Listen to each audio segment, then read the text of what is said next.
कि अगर हमारा गर्दन भी कट जाए, विधायकी तो बहुत मामूली विषय है हमारे लिए, हमारा गर्दन भी कट जाए तो हम थाली में परोस के रख देंगे, लेकिन शर्त यही है कि हमारे बाद और किसी का गर्दन नहीं कटना चाहिए।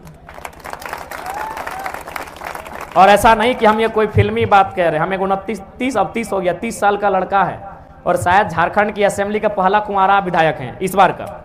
तो हमको तो अपना लाइव देखना चाहिए था, हमको तो कम से कम अब थोड़ा सा अपने आप को बदल देना चाहिए था क्या, कि चलो यार अपना घर परिवार बसाया जाए। विधायक बन गए हैं, 2 लाख 2.5 लाख 3 लाख का सैलरी मिलेगा, गाड़ी के लिए लोन मिलेगा, घर के लिए लोन मिलेगा, एरोप्लेन की यात्रा फ्री में मिलेगी, ट्रेन की यात्रा फ्री में मिलेगी, टोल टैक्स फ्री में पार होंगे, किसी होटल में खाना फ्री में मिलेगा। इस समय तो हमको बदलना चाहिए था कि नहीं चाहिए था। 81 में एक विधायक है जो कुंवारा हैं, कम से कम अपना बिहार शादी एक बढ़िया लड़की के बारे में सोचना चाहिए था कि नहीं चाहिए था।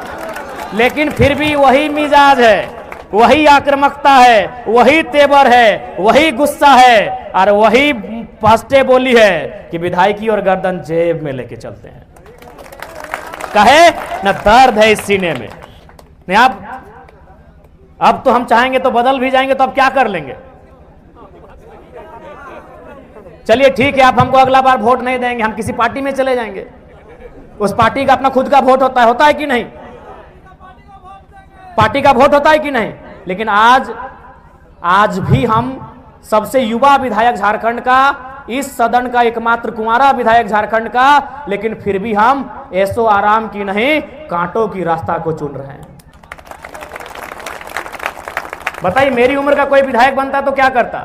नया साल में दोस्तों के साथ किसी नदी के किनारे जाता, पुरी जाता, दीघा जाता, गोवा जाता कि नहीं।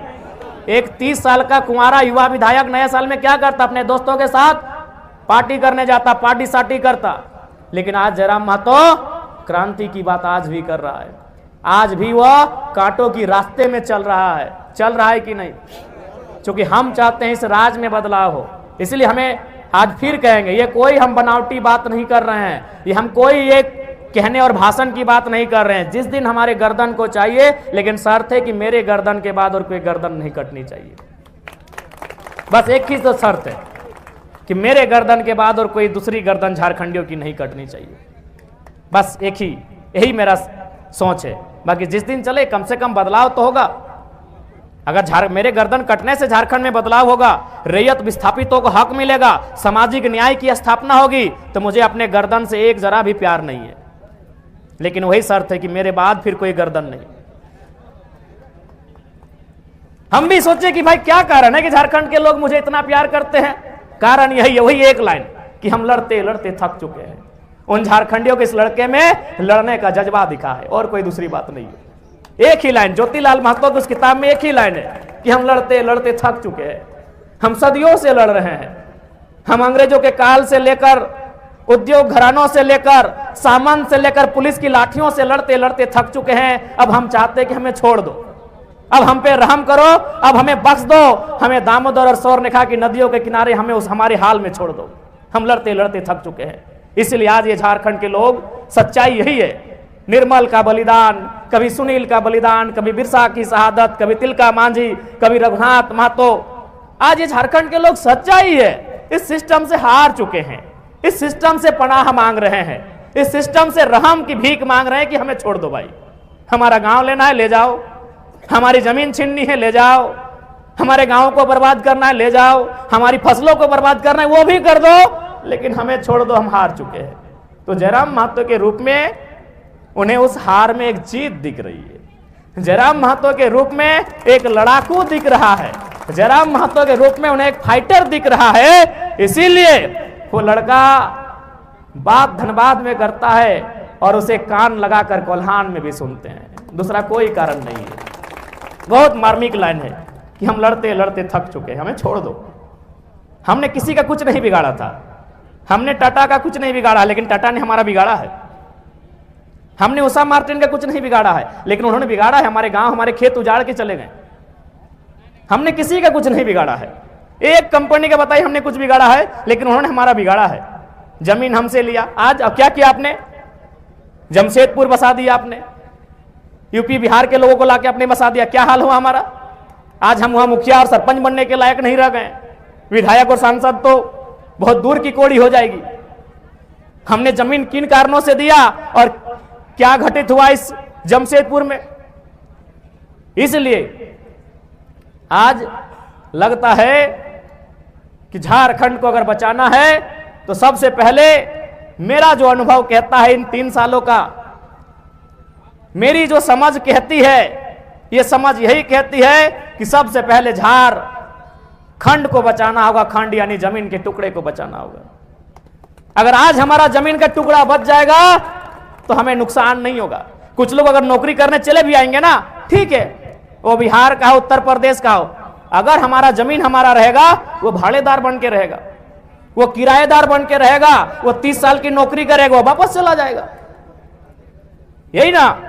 अगर हमारी जमीन सुरक्षित रही, ठीक है, आए भाई, भारत एक संवैधानिक देश है, हम 100% रिजर्व नहीं कर सकते, आए, आने के लिए किसने मना किया है? लेकिन हम जमीन नहीं देंगे, हम क्वार्टर देंगे, हम रेंट में देंगे। आए कोई भी रहे, वो बिहार का पुलिस रहे या उत्तर प्रदेश का मास्टर रहे या बंगाल का मैनेजर रहे, आए नौकरी करने के लिए। लेकिन शर्त क्या है? आप हमारी जमीनों में भाड़ेदार बन के रहेंगे। जैसे ही आप 60 साल की उम्र पार करेंगे, बोरिया बिस्तरा लेके अपने राज्य वापस चले जाएंगे। यहां बसने के लिए नहीं देंगे भाई। इसीलिए जमीन को बचाने की आवश्यकता है। इसलिए इस बार के सदन में मेरा महत्वपूर्ण मुद्दा केवल और केवल विस्थापन का रहेगा, रैयतों का रहेगा और जमीन संबंधित रहेगा। यह बहुत बड़ा विषय है। अगर जमीन ही नहीं रहेगा तो देख लीजिए जमशेदपुर की कहानी, ये बड़ी बड़ी इमारतें, ये बड़ी बड़ी दुकानें, और आपका एक जूता सिलाई का दुकान नहीं है तो हमको बता दीजिए। गमरिया में, आदित्यपुर में, बिष्टुपुर में, सोनारी में, साक्षी में, मानगो में, गोलमुरी में, कहीं बताइएगा आपका एक जूता सिलाई का बढ़िया दुकान है? बताइएगा आपका कपड़े का दुकान है? बताइए क्या है? आप केवल और केवल कस्टमर बन के रह गए हैं, ऑनर कोई और बन गया है। इसलिए कुछ भी देंगे, जमीन रेंट में देना है, जमीन लीज में देना है, हमेशा के लिए ना मिले, ये कानूनी व्यवस्थाओं को मजबूत करने की आवश्यकता है। और नहीं तो जमीन गया यानी लोग गए यानी भाषा, संस्कृति, शैली, परंपरा सब खत्म हो गई, सब खत्म हो गई। इसलिए आज झारखंड के लोगों को फिर से आवश्यकता है अपनी आवाज को बुलंद करने की। आज झारखंड को फिर से एक आवश्यकता है इस झारखंड को बचाने की। नहीं तो वह दिन दूर नहीं है जब आज झारखंड के लोग गांवों में सीमित हो जाएंगे और अन्य राज्यों से आए हुए प्रभावशाली लोग इस राज्य को चलाएंगे और चला रहे हैं। डायरेक्ट रूप से संपत्ति को चला रहे हैं और इनडायरेक्ट रूप से सत्ता को चला रहे हैं। वो सब